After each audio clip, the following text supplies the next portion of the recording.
नमस्कार साथियों, ज्ञान मित्र में आप सबका स्वागत है। तो जैसे कि आप लोग को पता है कि अभी हम लोग कर रहे हैं प्रीवियस ईयर का क्वेश्चन 2024 का जो एएलपी में पूछा गया था, इसका आज हम लोग करने वाले हैं पार्ट 6। तो चलिए वीडियो को शुरू करते हैं। देखिए, पहला क्वेश्चन जो आज पूछा गया था आप लोग का, चुंबकीय क्षेत्र के बारे में सही कथन कौन सा है। तो सही कथन को आप लोग को चुनना था चुंबकीय क्षेत्र के मैग्नेटिक फील्ड के बारे में। ठीक है, तो किसी भी बिंदु पर इसकी दिशा चुंबक के कंपास से मापी जाती है। ठीक है, बिल्कुल। अगर मैग्नेटिक फील्ड कहीं पे जनरेट हो रहा हो, ठीक है, मान लेते हैं ये नॉर्थ पोल है, ये साउथ पोल है, एक मैग्नेट है। अब अगर मैग्नेटिक फील्ड इसमें हम जनरेट करवा रहे हैं इस तरह से, तो आप कहीं भी कंपास को रखोगे तो वो आपको बताएगा कि इसका जो डायरेक्शन है, ये अगर मान लेते हैं यहाँ पे कंपास यहाँ पे रख दिए, ठीक है, अब वो बताएगा कि नॉर्थ डायरेक्शन इस तरह है, साउथ डायरेक्शन ये हमेशा नॉर्थ की ओर इसका कंपास का सुई रहता है, तो हमेशा बताएगा चाहे आप यहाँ रखो, चाहे आप यहाँ रखो, चाहे आप यहाँ रखो, चाहे आप यहाँ रखो, चाहे आप यहाँ रखो, जहाँ भी इसका मैग्नेटिक फील्ड है वो आपको बताएगा डायरेक्शन। तो ये वाला तो, और यहाँ पे पूछा कौन सा कथन सही कथन है, तो आपको तो मिल गया सही कथन, तो पहला ही नंबर का हो जाएगा इसका करेक्ट आंसर। ठीक है, इसका सही आंसर कौन सा हो जाएगा, पहला नंबर का। देखिए, यह एक अदिश राशि है, बिल्कुल गलत, यह एक सदिश राशि है, इसमें मैग्नीट्यूड और डायरेक्शन दोनों होता है। यह हमेशा सीधी रेखा पे के रूप में चलता है। देखिए, यह हमेशा सीधी रेखाओं के रूप में होता है, बिल्कुल ये गलत है। अभी हमने बताया कि ये एक लूप बनाता है, जिस तरह से करंट फ्लो करता है एक क्लोज सर्किट में, इस तरह से एक चुंबक के ये क्लोज सर्किट बनाता है, north pole to south pole की ओर एक क्या बनाता है, एक सर्किट, क्लोज सर्किट बना लेता है इस तरह से। ठीक है, और ये तो हो गया बाहर में। इसके अंदर में क्या करता है, तो ये अंदर में नॉर्थ साउथ है, तो ये south pole to north pole to जाता है। ठीक है, इसका जस्ट अपोजिट हो जाता है। ठीक है, बाहर में north pole to south pole, और इसके अंदर में south pole to north pole इसका मूव होता है, इसका मैग्नेटिक फील्ड लाइन का। ठीक है, तो ये वाला भी गलत हो जाएगा। ये हमेशा सीधी रेखाओं में के रूप में चलता है, ये नहीं होगा। केवल चुंबक के बाहर ही अस्तित्व में होता है, बिल्कुल नहीं। ये चुंबक के बाहर तो होता ही अस्तित्व में, इसके अंदर में भी होता है। ये नॉर्थ से साउथ की ओर, और ये साउथ से नॉर्थ की ओर जाता है। ठीक है, अंदर में। तो ये भी गलत हो जाएगा, ये भी गलत, सिर्फ सही हो जाएगा आपको कौन सा, एक नंबर का करेक्ट आंसर हो जाएगा। चलिए, नेक्स्ट क्वेश्चन पूछा गया था, किसी गतिमान पिंड द्वारा तय किए गए कुल पाथ की लंबाई किस भौतिक राशि के बराबर होता है। इसको समझिए जरा। आप मान लो यहाँ पे हो, ठीक है, अपना घर में हो, और अपना घर से इस तरह से घूमते हुए आप अपना स्कूल पहुँच गए यहाँ पे, ठीक है, और आपका रास्ता इसी तरह से है। तो आप जो यहाँ से लेकर के यहाँ तक जो गए आप, ठीक है, तो ये क्या हो गया, आप बोले कि हम यहाँ से अपना घर से लेकर के इतना दूर आ गए, यानी कि ये क्या बताता है आपका, ये जो रूट गया, ये रूट बताता है आपको दूरी को। किसको बताता है, दूरी को। ठीक है, तो ये वाला पूछा कुल लंबाई, ये जो कुल लंबाई होता है, आप यहाँ पे प्रेजेंट हो, ठीक है, आप यहाँ पे पर्सन हो, आप यहाँ पे हो, और आपका ये स्कूल है यहाँ पे, तो आप यहाँ से लेकर के जब अपने स्कूल पहुँचे, तो यहाँ से यहाँ तक के जो डिस्टेंस है उसी को बोला जाता है क्या, उसी को डिस्टेंस बोला जाता है, इसको दूरी को। ठीक है। अच्छा, और एक चीज़ में आप लोग को दिक्कत होता है कि डिस्प्लेसमेंट क्या होता है, विस्थापन क्या होता है। ठीक है, विस्थापन, तो विस्थापन होता है कि आप यहाँ से यहाँ तक जो आए, तो आप बोलेंगे क्या पहले हम यहाँ पे थे, पहले मेरा पोजीशन यहाँ पे था, अब मेरा पोजीशन हो गया यहाँ पे, यानी कि पहले मैं यहाँ पे था, अब मैं यहाँ पे आ गया। तो विस्थापन क्या देखता है, विस्थापन ये नहीं देखता है कि आप किस रास्ते से गए, कितना दूर ट्रेवल किए। विस्थापन देखता है कि हम अभी जहाँ पे प्रेजेंट में अभी जहाँ पे हम हैं और जहाँ से हम चल के आए उसके बीच में शॉर्टेस्ट डिस्टेंस कौन सा होगा, यही होता है विस्थापन। ठीक है, तो ये हो जाएगा आपका विस्थापन, और ये जो दूरी आप जो यहाँ से यहाँ तक का जो दूरी तय की है, ये हो जाएगा डिस्टेंस, ये हो जाएगा दूरी। ठीक है, और ये हो जाएगा विस्थापन। ठीक है, आई होप कि आप लोग समझ गए होंगे। इसका आंसर हो जाएगा बी, दूरी हो जाएगा इसका आंसर। चलिए, नेक्स्ट क्वेश्चन है, यदि कोई व्यक्ति 1 kg भार को 2.5 मीटर ऊंचाई तक उठाता है, ठीक है, कलर चेंज कर लेते हैं, ठीक है, 1 kg भार को 2.5 मीटर ऊंचाई तक उठाता है और जी का मान दे रखा है 10 मीटर पर सेकंड स्क्वायर, तो क्या गया कार्य क्या होता है। तो हम लोग को पता है वर्क डन क्या गया कार्य बराबर होता है mgh के बराबर होता है। किसके बराबर होता है, mgh के। और अब यहाँ पे देखो m का मान दे रखा है कितना, 1 kg, यहाँ पर लिख दो 1 kg, और जी का मान दे रखा है 10 मल्टीप्लाई बाय 10, और जो भार दे रखा है 2.5 मीटर, माफ कीजिएगा, जो इसका हाइट दे रखा है एच का 2.5 मीटर दे रखा है। अच्छा, कोई भी न्यूमेरिकल बनाने से पहले इसका ना इसका जो ये है इसका आप लोग देख लीजिए, एसआई यूनिट जो है ना, यूनिट जरूर देख लीजिएगा, क्योंकि केजी में हम लोग भार को लिखते हैं, मीटर में ये सही है, ये भी सही है। ठीक है, तो आप लोग इसका यूनिट जरूर देख के चेक कीजिएगा। ठीक है, अब यहाँ से हम इसको हटाते हैं पॉइंट को, तो यहाँ नीचे में 10 आएगा, तो ये 10 खत्म हो जाएगा। कितना बचे मेरे पास, 25 × 1 25, यानी कि 25 जूल इसका करेक्ट आंसर हो जाएगा। ठीक है, चलिए नेक्स्ट क्वेश्चन चलते हैं। नेक्स्ट क्वेश्चन है कि यहाँ पे बताया गया था कि R ओम 2 को प्रतिरोध है। ठीक है, एक है R ओम का, इसको बना देते हैं। ठीक है, एक है R ओम का और एक है 5 ओम का। ठीक है, और इन दोनों को सीरीज में जोड़ा गया है। ठीक है, और इन दोनों का जो कुल जो इक्विवेलेंट रेजिस्टेंस निकल के आता है वो आ रहा है 7 ओम का। ठीक है, 7 ओम का आ रहा है। अब तो बताना कि आर का मान कितना होगा, ये जो आर है इस आर का मान कितना होगा। तो आपको पता है जब सीरीज में रहता है तो हम लोग दोनों ही जितने भी प्रतिरोध, चाहे 2 हो, 3 हो, 4 हो, 10 हो, 50 हो, कोई भी, सबको हम लोग जोड़ देते हैं। ठीक है, तो हमको दे रखा है 7 ओम टोटल का आना चाहिए। अगर ये 5 ओम है तो 7 बनाने के लिए यहाँ पे कितना देंगे, 2 देंगे, यानी कि आर का मान कितना हो जाएगा, 2 ओम, तब ना हमको 7 ओम मिलेगा। 5 + 2 7। ठीक है, तो इसका आंसर क्या हो जाएगा, 2 ओम इसका करेक्ट आंसर हो जाएगा। चलिए नेक्स्ट क्वेश्चन पूछा गया था कि झिल्लीबद्ध कोशिकांग किसमें नहीं पाया जाता है, यानी कि मेम्ब्रेन, जो सेल मेम्ब्रेन होता है वो किसमें नहीं पाया जाता है। तो ना तो यूकैरियोटिक में और ना ही प्रोकैरियोटिक में। देखिए यूकैरियोटिक में ना मेम्ब्रेन पाया जाता है, प्रोकैरियोटिक में नहीं पाया जाता है। तो ये तो ऐसे ही गलत हो गया, और यहाँ पे बोला गया है नहीं पाया जाता है, तो इसमें तो पाया जाता है, तो ये तो गलत हो जाएगा। केवल यूकैरियोटिक कोशिकाओं में नहीं पाया जाता है, केवल यूकैरियोटिक कोशिकाओं में। देखिए यूकैरियोटिक कोशिकाओं में पाया जाता है, ठीक है, मेम्ब्रेन पाया जाता है, तो ये भी गलत हो जाएगा आपका। यूकैरियोटिक और प्रोकैरियोटिक दोनों में, देखिए यूकैरियोटिक में तो नहीं पाया जाता, यूकैरियोटिक में तो आपका नहीं पाया जाता है, बट प्रोकैरियोटिक में, माफ कीजिएगा, यूकैरियोटिक में पाया जाता है, प्रोकैरियोटिक में नहीं पाया जाता, तो ये भी गलत हो जाएगा। और यहाँ पे आपको बोला कि इसमें नहीं पाया जाता है, देखिए इसमें पाया जाता है यूकैरियोटिक में, यहाँ पे क्या बोला, यूकैरियोटिक केवल, हाँ यूकैरियोटिक में पाया जाता है, और यहाँ पे यूकैरियोटिक में पाया जाता है, प्रोकैरियोटिक में नहीं पाया जाता है। अब बचा एक ही ऑप्शन आपका डी नंबर का, तो देखिए डी नंबर का ही आपका सही हो जाएगा। केवल प्रोकैरियोटिक कोशिकाओं में, केवल प्रोकैरियोटिक कोशिकाओं में जो सेल मेम्ब्रेन होता है, जिसको झिल्लीबद्ध यानी कि झिल्ली जो होता है वो नहीं पाया जाता है, किसमें, केवल प्रोकैरियोटिक कोशिका में, यूकैरियोटिक में पाया जाता है। तो जहाँ जहाँ यूकैरियोटिक हो तो कट जाता है, देखिए यूकैरियोटिक है, यूकैरियोटिक है, यूकैरियोटिक है, ये तो तीनों कट गए, ऐसे ही सिर्फ प्रोकैरियोटिक में नहीं पाया जाता। ठीक है, चलिए नेक्स्ट क्वेश्चन है, आपसे पूछा गया था कि निम्न में से कौन सा जंतु पुनर्जन्म यानी कि रीजनरेशन का पावर रखता है, यानी कि उसका कोई भी एक अंग कट गया तो तुरंत अपना अंग को डेवलप कर सकता है। ठीक है, तो ये आपको रीजनरेशन पावर होता है। ठीक है, या फिर अपने आप को तोड़ के एक नया अपने जैसा संतान बना देना, ये भी पुनर्जनन का एक हिस्सा होता है। ठीक है, तो देखिए केंचुआ में पुनर्जनन नहीं पाया जाता है, किलनी यानी कि टिक में नहीं पाया जाता, लीच में भी नहीं पाया जाता है किसमें, प्लेनेरिया में। ठीक है, इसका आंसर हो जाएगा प्लेनेरिया में। कुछ जानवर होता है जैसे कि हो गया स्टारफिश, ठीक है, स्टारफिश में भी पुनर्जनन का शक्ति होता है। हो गया छिपकली, जो आप घरों में छिपकली होता है, देखना उसका पूंछ कट जाता है तो फिर से नया पूंछ उग जाता है, तो ये क्या होता है, ये सब में भी पाया जाता है, तो आप लोग इसको याद रख लेना। चलिए नेक्स्ट क्वेश्चन है स्वाद यानी कि टेस्ट। स्वाद की पहचान में कौन से रिसेप्टर सहायक होते हैं। तो स्वाद की पहचान होगा तो दृश्य देखने वाला तो होगा नहीं, श्रवण सुनने वाला तो होगा नहीं, गैस्ट्रेटरी, यही इसका करेक्ट आंसर हो जाएगा। ठीक है, तो गैस्ट्रेटरी रिसेप्टर होता है स्वाद के लिए, और ओलाफैक्टरी होता है सूंघने के लिए। ठीक है, सूंघने के लिए, तो यह डी नंबर का हो जाएगा, ओलाफैक्टरी सूंघने के लिए। यहाँ पे पूछा गया तो स्वाद के लिए, तो स्वाद के लिए आपका सी नंबर का करेक्ट आंसर हो जाएगा। ठीक है, अगर आपको पूछता कि सूंघ के किसको हम लोग रिसेप्टर को पता कर सकते हैं, तो उसके लिए हो जाता ओलाफैक्टरी। ठीक है, डी नंबर का। चलिए नेक्स्ट क्वेश्चन है गुरुत्वाकर्षण बल के बारे में कौन सा कथन सही है। देखिए आपको सही कथन पूछा है, ठीक है, गुरुत्वाकर्षण बल के बारे में। तो आप लोग को पता है गुरुत्वाकर्षण बल जो होता है, फोर्स क्या होता है, दो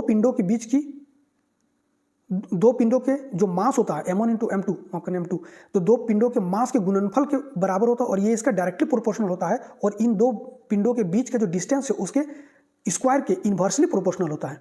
ठीक है, यानी कि जो दो पिंडों के बीच का मास जो होता है, दो पिंडों के जो मास होता है, दो पिंडों के मास के डायरेक्टली प्रोपोर्शनल होता है, और दो पिंडों के बीच की दूरी के स्क्वायर का इन्वर्सली प्रोपोर्शनल होता है। ठीक है, अब हम देखते हैं दो पिंडों के बीच गुरुत्वाकर्षण बल दूरी पर निर्भर नहीं करता, बिल्कुल दूरी पर तो कर रहा था, इन्वर्सली प्रोपोर्शनल हो रहा था। यहाँ पे हम लिख ही देते तब आप लोग को अच्छा से पता चलेगा।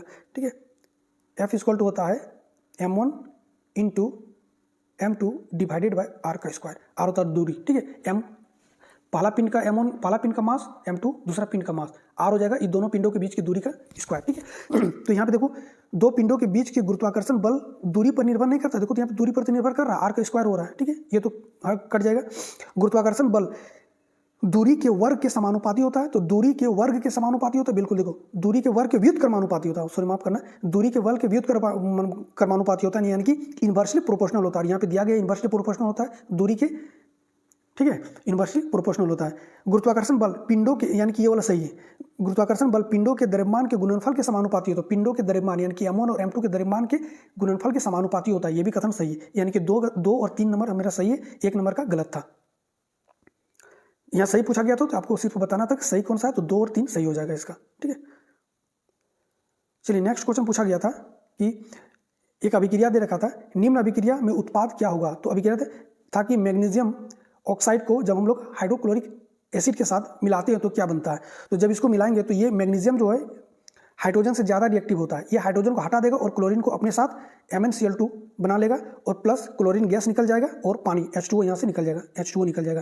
ठीक है, तो आप देख लो क्या क्या बना रहा है, MnCl2, Cl2 और H2O, MnCl2, Cl2 और H2O देखो यहाँ पे है। ठीक है, तो इसका आंसर क्या हो जाएगा, सी नंबर का।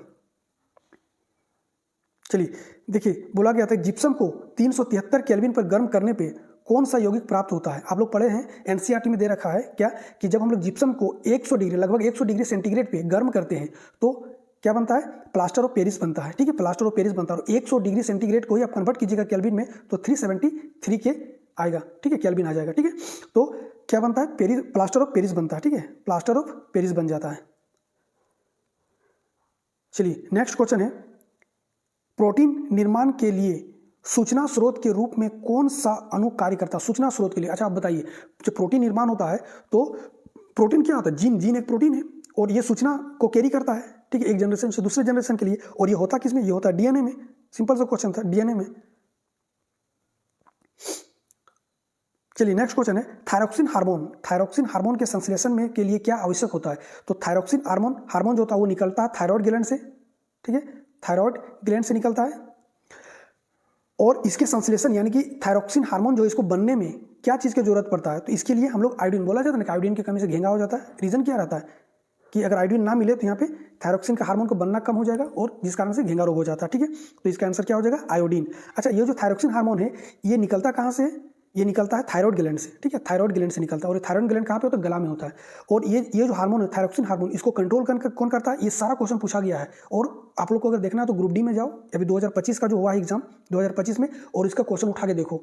ठीक है, ये तीनों ही क्वेश्चन कहाँ से, थायराइड ग्लैंड जो है ये कहाँ पे होता है, मतलब थायराइड ग्लैंड कहाँ से निकलता है, तो ये निकलता है कहाँ से, ये थायरोक्सिन हार्मोन जो है ये थायराइड ग्लैंड से निकलता है। ठीक है, और इसका जो संतुलन करता है ये कौन करता है, तो ये करता है पिट्यूटरी ग्लैंड। थायराइड ग्लैंड का जो कंट्रोल करता है ये करता है पिट्यूटरी ग्लैंड। और थायराइड ग्लैंड किसके कमी से घेंगा रोग हो जाता है, तो ये हो जाएगा आयोडीन। ठीक है, या फिर इसका जो संश्लेषण किसमें करता है, तो ये हो जाएगा आयोडीन। ये सारा क्वेश्चन पूछा गया है। ठीक है, सबको याद रख लेना। चलिए नेक्स्ट क्वेश्चन है कि HNO3 का अनुभार यानी कि आणविक द्रव्यमान कितना होगा, ये आपको बताना था। इसका एटॉमिक मास पूछ दिया था HNO3। तो अगर आपको सबका मास नंबर पता है तो बन जाएगा। तो हाइड्रोजन का होता है 1। ठीक है, हाइड्रोजन का होता है मास नंबर 1, हाइड्रोजन का होता है 1 और यहाँ पे एक ही हाइड्रोजन है तो इसलिए 1 हो जाएगा। नाइट्रोजन का कितना होता है, तो 14 होता है। ठीक है, और यहाँ पे एक नाइट्रोजन है तो एक ही लिखेंगे। ऑक्सीजन का कितना होता है, तो ऑक्सीजन का होता है 16 और यहाँ पे 3 ऑक्सीजन दे रखा है, इंटू 3 कर देंगे। 16 48 और 48 प्लस 14 प्लस 1 तो 40 और 10 50, 50 यहाँ से 2 चला गया तो 60 और 3 63 हो जाएगा इसका करेक्ट आंसर। ठीक है, 63 यू हो जाएगा इसका करेक्ट आंसर। और यहाँ पे बना भी दिया है, यहाँ पे देख लेना एक बार आप लोग। ठीक है, चलिए नेक्स्ट क्वेश्चन है कि यदि वायु यानी कि एयर, जल यानी कि वाटर और क्राउन ग्लास यानी कि क्राउन कांच के अपवर्तनांक क्रमशः N1 N2, ये न्यू1 है एक्चुअली में, ये न्यू होता है। ठीक है, न्यू1 न्यू2 और न्यू3। ठीक है, तीनों को दे रखा है। यानी कि वायु का दे रखा है न्यू1, जल का दे रखा है न्यू2 और क्राउन ग्लास का दे रखा है न्यू3। ठीक है, ये न्यू का ऑप्शन लिखने का कीबोर्ड में नहीं मिला इसलिए हम N1 कर दिए हैं। ठीक है, आप लोग इसको न्यू करना। और न्यू कैसा होता है, थोड़ा सा N से ज़्यादा इस तरह से खिंचा हुआ होता है, इस तरह से होता है। ठीक है, तो आप लोग इसको न्यू ही पढ़ना। तो वायु का दे रखा है न्यू1, जल का दे रखा है न्यू2 और क्राउन ग्लास का दे रखा है न्यू3। ठीक है, तो सबसे ज़्यादा अपवर्तनांक होता है इन तीनों में, क्राउन ग्लास का उससे कम होता है, जल का उससे कम होता है, यानी कि सबसे कम हो जाएगा वायु का। ठीक है, अब इसको मिलाना था तो अब देख लो मिला दो। तो सबसे कम होता है न्यू1 का, उसके बाद हो जाएगा न्यू2 का, उसके बाद हो जाएगा न्यू3 का। यानी कि सबसे ज़्यादा होता है न्यू3 का, उससे कम होता है न्यू2 का और उससे कम होता है न्यू1 का। ये वाला कहाँ पे दे रखा है, तो न्यू1 न्यू2 और न्यू3 यहाँ पे दे रखा है। ठीक है, नेक्स्ट क्वेश्चन है कि सहसंयोजक यानी कि कोवेलेंट यौगिकों का क्वथनांक जो होता है ना कम क्यों होता है। Why do covalent bonded compound have low boiling point. ठीक है, यानी कि जो कोवेलेंट बॉन्डेड कंपाउंड जो होता है उसका बॉइलिंग पॉइंट होता है वो लो क्यों होता है, यानी कि कम क्यों होता है, आपको ये बताना था। तो कम क्यों होगा, कम तभी होगा, देखिए कोई भी चीज़ को गर्म करने से वो जल्दी टूट जाता है। हम लोग क्या क्वथनांक मतलब बॉइलिंग कर रहे हैं किसी भी चीज़ को, अगर कोवेलेंट बॉन्ड वाले जो इतने भी यौगिक है उसको अगर हम लोग गर्म करेंगे तो वो जल्दी टूट जाता है। ऐसा क्यों होता है, क्योंकि जब आणविक बल इंटरमोलिकुलर फोर्स अगर कमजोर हो जाएगा तो ये जल्दी टूटता है। ठीक है, तो अगर इंटरमोलिकुलर फोर्स अगर दो एटम के बीच में कम रहा तो ये टूट जाता है। तो आप देख लो अणुओं के बीच कमजोर आकर्षण बल, ठीक है। अणुओं के भीतर मजबूत सहसंयोजक बंध, यानी कि कोवेलेंट बॉन्ड तो मजबूत होता है, लेकिन इसके बीच, इसके अंदर में जो होता है ना, कमजोर आकर्षण बल यानी कि वीक इंटरमोलिकुलर फोर्स होता है, ठीक है, जिस कारण से ये जल्दी टूटता है। और ये इसका जो क्वथनांक है जल्दी जो टूटेगा उसका क्वथनांक भी जल्दी होगा, यानी कि बॉइलिंग पॉइंट भी जल्दी होगा, ठीक है। क्वथनांक कम क्यों होता है? तो इसी कारण से होता है, ठीक है। इसका आंसर क्या हो जाएगा? अणुओं के भीतर मजबूत सहसंयोजक बंध होता है, लेकिन इसका जो इंटरमोलिकुलर फोर्स होता है ये कमजोर होता है। चलिए नेक्स्ट क्वेश्चन है, निम्न में से कौन सी धातु पतले हाइड्रोक्लोरिक अम्ल, यानी पतले कहने का मतलब है कि देखिए कोई भी चीज़ को पतला करते हैं, मतलब कि अगर मान लीजिए चीनी आपको घोल बना रहे हैं, अब ज़्यादा चीनी हो गया तो बोलो इसको थोड़ा पतला कर दो, यानी कि इसमें पानी और डाल दो, ठीक है। तो जिसमें पानी डाला जाता है यानी कि डाइल्यूट किया हुआ रहता है, उसको पतले हाइड्रोक्लोरिक अम्ल यानी कि एसिड, यानी कि डाइल्यूट हाइड्रोक्लोरिक एसिड के साथ अभिक्रिया है, ठीक है। तो निम्न में से कौन से धातु पतले हाइड्रोक्लोरिक अम्ल के साथ अधिक अभिक्रियाशील होता है? तो अधिक अभिक्रियाशील कौन होता है? और निम्न में से बोला है, यानी कि यही चारों में से आपको बताना है, ठीक है। तो अब देख लो, मैग्नीशियम दे रखा है, एल्यूमिनियम दे रखा है, जिंक दे रखा है और लोहा दे रखा है, आयरन दे रखा है। तो आप लोग अगर रिएक्टिविटी टेबल पढ़े होंगे तो आप लोग इसका आंसर तुरंत कर देते। रिएक्टिविटी टेबल में जिसका हाई रिएक्टिव होता है वही इसी के साथ अधिक रिएक्टिव होगा। और रिएक्टिविटी टेबल में एल्यूमिनियम, जिंक और आयरन से ज़्यादा, सबसे ज़्यादा होता है इन तीनों में से इन मैग्नीशियम का, ठीक है। और रिएक्टिविटी टेबल आप लोग नहीं पढ़े हैं, हम यहाँ पे एक चीज़ गलती कर दी कि आप लोग यहाँ लिखवा नहीं दिए रिएक्टिविटी टेबल, ठीक है। अब नेक्स्ट बार में जो भी क्वेश्चन आएगा इस तरह से तो हम रिएक्टिविटी टेबल लिखवा देंगे यहाँ पे, ठीक है। देखो रिएक्टिविटी टेबल में सबसे ज़्यादा होता है पोटासियम का, ठीक है। पोटासियम के बाद होता है इसका कैल्शियम, पोटासियम के बाद होता है कैल्शियम का, कैल्शियम के बाद होता है देखा जाएगा तो मैग्नीशियम का, मैग्नीशियम के बाद होता है एल्यूमिनियम का, ठीक है। तो यहाँ पे हम लिखवा दे रहे हैं इस तरह से। इसके बीच में भी होता है, इसके बीच में भी ब्रोमियम का भी होता है, ठीक है। तो ये सब छोड़ो, अभी डायरेक्टली जो है calcium, potassium, calcium, magnesium, aluminium, ठीक है। तो उसके बाद फिर होता है जिंक का, फिर होता है आयरन का, तो ठीक है। तो इस तरह से होता है। तो हम नेक्स्ट टाइम में आएंगे तो आप लोग को लिखवा देंगे इसको, ठीक है। तो इसका आंसर क्या हो जाएगा? इसका आंसर हो जाएगा मैग्नीशियम। चलिए नेक्स्ट है, निम्न में से कौन सा कथन गलत है? आपको गलत कथन को चुनना है। संपीड़ित प्राकृतिक गैस यानी कि कंप्रेस्ड नेचुरल गैस आजकल वाहनों में ईंधन के रूप में प्रयोग की जाती है, बिल्कुल की जाती है। और यहाँ गलत पूछा है तो ये तो होगा नहीं, ये सही है, यानी कि गलत नहीं है, ये नहीं होगा, ठीक है। ये नहीं होगा। अस्पतालों में सिलेंडर में दी जाने वाली ऑक्सीजन संपीड़ित गैस नहीं है, बिल्कुल संपीड़ित गैस होता है, ठीक है। तो ये नहीं होगा, यानी कि इसका आंसर हो जाएगा यही वाला, ठीक है। संपीड़ित होता है भाई, देखो यहाँ पे संपीड़ित होता है। अस्पतालों में सिलेंडर में दी जाने वाली ऑक्सीजन गैस संपीड़ित होता है, ये होगा, यानी कि ये नहीं होगा। देखिए ऑप्शन के अनुसार ये दोनों तो नहीं होगा, ये होगा और यही गलत है, ठीक है। तो आपका क्या हो जाएगा? आपका हो जाएगा आंसर ये बी नंबर वाला, ठीक है। अस्पतालों में दी जाने वाली ऑक्सीजन संपीड़ित गैस नहीं होता है, जबकि होता है, ठीक है। और यहाँ पे गलत है, तो यही गलत है, गलत हम लोग को चुनना था, तो ये गलत हो जाएगा, ठीक है। चलिए नेक्स्ट क्वेश्चन में बोला गया है कि निम्न में से कौन सा विषमांगी विलयन यानी कि हेट्रोजीनियस सॉल्यूशन का उदाहरण है? तो हेट्रोजीनियस सॉल्यूशन का उदाहरण कौन सा है आपको ये बताना था, ठीक है। हम आपको कई बार बता चुके हैं कि हेट्रोजीनियस सॉल्यूशन जो होमोजीनियस और हेट्रोजीनियस, होमोजीनियस जो पूरी तरह से जो सॉल्यूट होता है वो सॉल्वेंट में पूरी तरह से घुल जाता है। हेट्रोजीनियस में क्या होता है कि जो सॉल्यूट होता है वो सॉल्वेंट में पूरी तरह से नहीं घुलता है, ठीक है। अब यहाँ पे देखो सब में यहाँ तेल और जल का यहाँ पे एक मिश्रण दे रखा है। क्या आप एक गिलास पानी लो और उसमें थोड़ा सा तेल मिलाओ, क्या कभी भी तेल घुलता है? पानी में नहीं घुलता है, तो ये क्या हो जाएगा? हेट्रोजीनियस हो जाएगा, ठीक है। बाकी सब ये सब तीनों ही होगा। इथेनॉल यानी कि शराब, बिल्कुल शराब में पानी मिला के पीता है सबको, ठीक है। आयोडीन का टिंचर बिल्कुल मिल जाता है, आयोडीन का टिंचर, नींबू पानी बिल्कुल मिल जाता है, ठीक है। तो ये आपका डी नंबर का हो जाएगा आंसर। चलिए नेक्स्ट क्वेश्चन है, बोला गया है कि 1 मीटर फोकस दूरी वाले उत्तल दर्पण दे रखा है। उत्तल दर्पण के वक्रता केंद्र और ध्रुव के बीच की दूरी क्या होगा? देखिए कितना इजी क्वेश्चन दे रखा था, ठीक है। अगर आपको बस थोड़ा सा बोले ना, थोड़ा सा अगर आप लोग हल्का सा डीपली पढ़ लेते हैं, हल्का सा अगर आप लोग को नॉलेज क्लियर है इसमें तो आप लोग को ये क्वेश्चन देखना ही था। एक था तो 2 करके आंसर आपको आ जाता था। क्यों? क्योंकि फोकस दूरी 1 दे रखा है, पूछा गया है वक्रता केंद्र यानी कि सेंटर ऑफ कर्वेचर, तो कितना हो जाएगा? इसके दुगना होता है। हम लोग को पता है सेंटर ऑफ कर्वेचर या फिर radius of curvature, radius of curvature बराबर होता है 2f के बराबर होता है, ठीक है। 2f के यहाँ से देखो सबसे पहले हम आप लोग को बना दे रहे हैं क्या पूछा गया है? उत्तल दर्पण। तो उत्तल दर्पण बनाओ, ये लो उत्तल दर्पण, इधर होता रंगा हुआ इसका, ठीक है। यहाँ पेंट किया जाता है। उत्तल दर्पण में फोकस यहाँ पे रहता है और सेंटर ऑफ कर्वेचर या फिर रेडियस ऑफ कर्वेचर यहाँ पे रहता है, दोनों एक ही चीज़ है, ठीक है। अब बोला गया है कि यहाँ से फोकस के बीच का दूरी दे रखा है 1 मीटर, 1 मीटर, ठीक है। यहाँ से यहाँ तक के बीच की दूरी दे रखा है 1 मीटर।